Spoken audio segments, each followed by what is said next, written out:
ಮೈಸೂರಲ್ಲಿ ಜೋರಾಯಿತು ಉದಯಗಿರಿ ಗಲಭೆ ರಾಜಕೀಯ. ಕಾಂಗ್ರೆಸ್ ಬಿಜೆಪಿ ಪಕ್ಷದಿಂದ ಪರ ವಿರೋಧದ ಹೋರಾಟಗಳು ಶುರುವಾಗಿದೆ.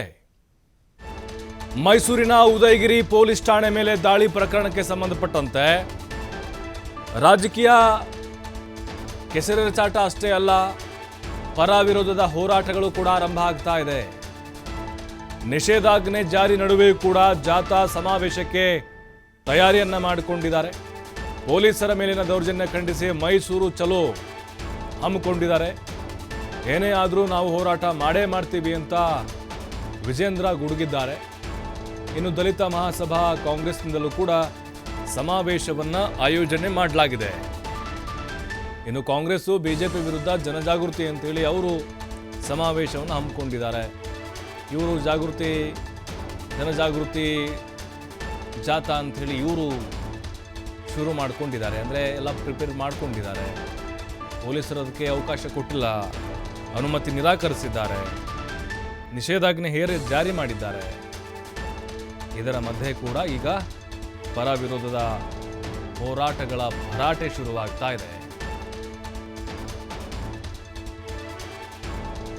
ಸರ್ಕಾರಕ್ಕೆ ಯೋಗ್ಯತೆ ಇದ್ರೆ ತಾಕತ್ತಿದ್ರೆ ಅವತ್ತು ಯಾರು ದೇಶದ್ರೋಹಿಗಳು ಪೊಲೀಸ್ ಸ್ಟೇಷನ್ ನುಗ್ಗಿದ್ರಲ್ಲ ಅವತ್ತು ನಿಷೇಧಾಜ್ಞೆ ಹಾಕಬೇಕಾಗಿತ್ತು. ಇವತ್ತು ಹಿಂದೂ ಕಾರ್ಯಕರ್ತರು ಪ್ರತಿಭಟನೆ ಮಾಡ್ತಾರೆ ಅಂತ ಹೇಳಿದ್ರೆ ಈ ಸರ್ಕಾರವನ್ನು ಎಚ್ಚರಿಸ್ತಕ್ಕಂಥ ಕೆಲಸ ಮಾಡ್ತಾ ಇದ್ದಾರೆ ಅಂತ ಹೇಳಿದ್ರೆ ಸೆಕ್ಷನ್ ಜಾರಿ ಮಾಡ್ತಾರೆ. ಯಾಕೆ ಅವತ್ತು ಆ ದೇಶದ್ರೋಹಗಳು ನುಗ್ಗಿದಾಗ ಏನು ಸತ್ತೋಗಿತ್ತ ನಿಮ್ಮ ಡಿಪಾರ್ಟ್ಮೆಂಟು? ಮಂತ್ರಿಗಳು ಏನಾಗಿದ್ರು? ಹಾಗಾದ್ರೆ ಈ ಹುಡುಗಾಟಿಕೆನ ಬಿಟ್ಟು ತಾವು ಮಾಡೋದೆಲ್ಲ ಸರಿ ಅನ್ನೋ ಭ್ರಮೆನಲ್ಲಿ ಇವತ್ತೇನು ಸರ್ಕಾರ ರಾಜ್ಯ ಸರ್ಕಾರ ನಡ್ಕೊಳ್ತಾ ಇದ್ದಾರೆ. ಇದು ಖಂಡಿತ ಸರಿಯಲ್ಲ. ಇದು ಎಚ್ಚರಿಸ್ತಕ್ಕಂಥ ಕೆಲಸ ಇವತ್ತು ಎಲ್ಲ ಸಂಘಟನೆಗಳು ಮಾಡ್ತಾ ಇದೆ. ಹಿಂದೂ ಪರ ಸಂಘಟನೆಗಳು ಮಾಡ್ತಾ ಇದ್ದಾರೆ. ಮೈಸೂರಿನಲ್ಲಿ 144 ಸೆಕ್ಷನ್ ಅಲ್ಲ, ಯಾವುದೇ ಸೆಕ್ಷನ್ ಹಾಕಿದ್ರು ಕೂಡ ಈ ಹೋರಾಟವನ್ನು ತಡೆಯೋದಕ್ಕೆ ಸಾಧ್ಯ ಇಲ್ಲ. ಸರ್ಕಾರಕ್ಕೆ ಯೋಗ್ಯತೆ ಇದ್ರೆ ತಾಕತ್ತಿದ್ರೆ ಅವತ್ತು ಯಾರು ದೇಶದ್ರೋಹಿಗಳು ಪೊಲೀಸ್ ಸ್ಟೇಷನ್ ನುಗ್ಗಿದ್ರಲ್ಲ ಅವತ್ತು ನಿಷೇಧಾಜ್ಞೆ ಹಾಕಬೇಕಾಗಿತ್ತು.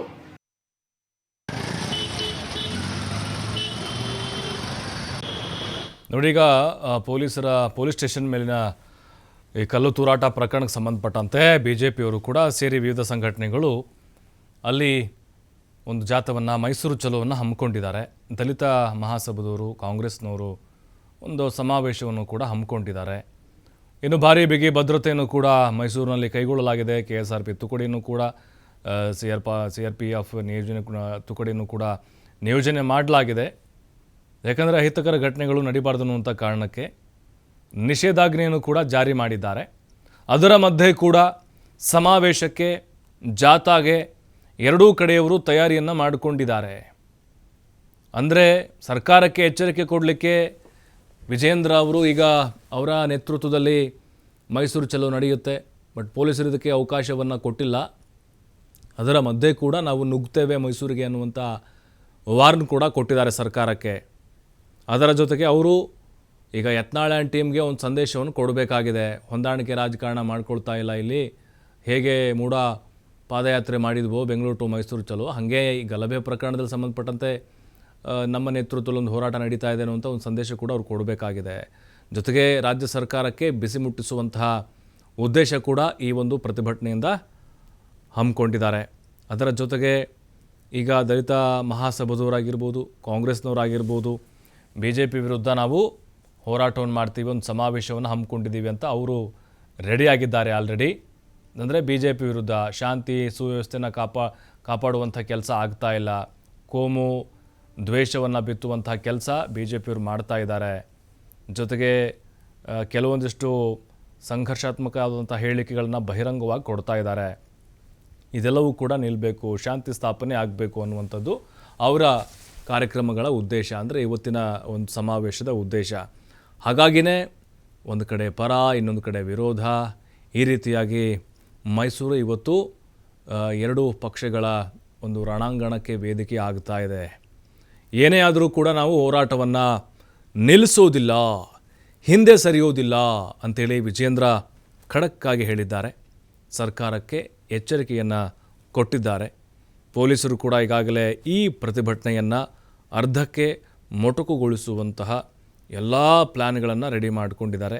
ಪ್ರಮುಖವಾದಂತಹ ಸರ್ಕಲ್ಗಳಲ್ಲೂ ಕೂಡ ಹೆಚ್ಚಿನ ಬಿಗಿ ಭದ್ರತೆಯನ್ನು ಕೈಗೊಳ್ಳಲಾಗಿದೆ. ಈಗ ಏನು ತಮ್ಮ ಪಾದಯಾತ್ರೆಯನ್ನು ಶುರು ಮಾಡ್ತಾರಲ್ವ, ಅಂದರೆ ಚಲೋ ಶುರು ಮಾಡ್ತಾರೆ. ಆ ಸಂದರ್ಭದಲ್ಲೇ ಎಲ್ಲರನ್ನೂ ವಶಕ್ಕೆ ತೆಗೆದುಕೊಳ್ಬೇಕು ಅಂತ ಎಲ್ಲ ವ್ಯಾನ್ಗೆ ತೆಗೆದುಕೊಂಡು ಬಂದು ಪೊಲೀಸರು ಅಲ್ಲಿ ಕಾಯ್ತಾ ಇದ್ದಾರೆ. ಅದರ ಜೊತೆಗೆ ರ್ಯಾಲಿಯನ್ನು ಮಾಡಲಿಕ್ಕೆ, ಜಾಥಾ ಹೋಗಲಿಕ್ಕೆ ಅಲ್ಲಿ ಅವಕಾಶವನ್ನು ಕೊಡಲ್ಲ ಪೊಲೀಸರು. ಯಾಕಂದರೆ ನಿಷೇಧಾಜ್ಞೆ ಕೂಡ ಈಗ ಮೈಸೂರಿನಲ್ಲಿ ಜಾರಿಯಾಗಿದೆ. ಅದರ ಜೊತೆಗೆ ಪೊಲೀಸರಿಗೆ ಆತ್ಮಸ್ಥೈರ್ಯ ತುಂಬುವಂಥ ಕೆಲಸ ನಾವು ಮಾಡ್ತಾ ಇದ್ದೀವಿ. ಹಿಂದೂಗಳು ಒಂದು ಹೋರಾಟವನ್ನು ಮಾಡ್ತಾಯಿದ್ರೆ ಸರ್ಕಾರ ಅದನ್ನು ಹತ್ತಿಕ್ತಾ ಇದೆ, ನಿಷೇಧಾಜ್ಞೆಯನ್ನು ಹೇರ್ತಾ ಇದೆ. ಅವತ್ತು ಗಲಭೆ ಆದಂಥ ಸಂದರ್ಭದಲ್ಲಿ ನಿಷೇಧಾಜ್ಞೆಯನ್ನು ಯಾಕೆ ಹೇರೋಕ್ಕಾಗಲಿಲ್ಲ? ಈ ರೀತಿ ಕೆಲವು ಪ್ರಶ್ನೆಗಳನ್ನು ಸರ್ಕಾರಕ್ಕೆ BY ವಿಜೇಂದ್ರ ಕೇಳಿದ್ದಾರೆ. ಮೈಸೂರಿನಲ್ಲಿ ನಡೆಯುವಂತಹ ಈ ಒಂದು ಹೋರಾಟ ಇದೆಯಲ್ವಾ, ಎರಡೂ ಪಕ್ಷಗಳಿಗೂ ಕೂಡ ಅಷ್ಟೇ ಮುಖ್ಯವಾಗಿದೆ.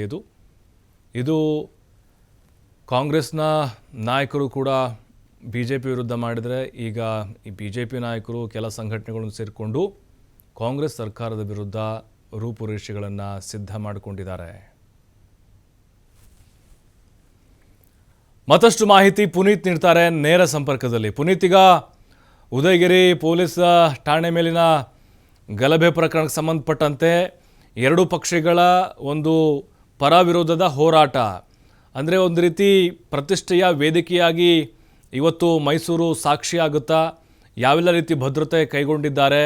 ಅವಕಾಶ ಬಹುಶಃ ಸಿಗಲ್ಲ ಅಂತ ಅನ್ನಿಸ್ತಾ ಇದೆ. ಬಟ್ ರಾಜಕೀಯ ಜಿದ್ದಾಜಿದ್ದಿಗೆ ಆದರೂ ಕೂಡ ಕಾರಣ ಆಗ್ಬೋದಾ ಅಂತ ಹಾಗಾದರೆ?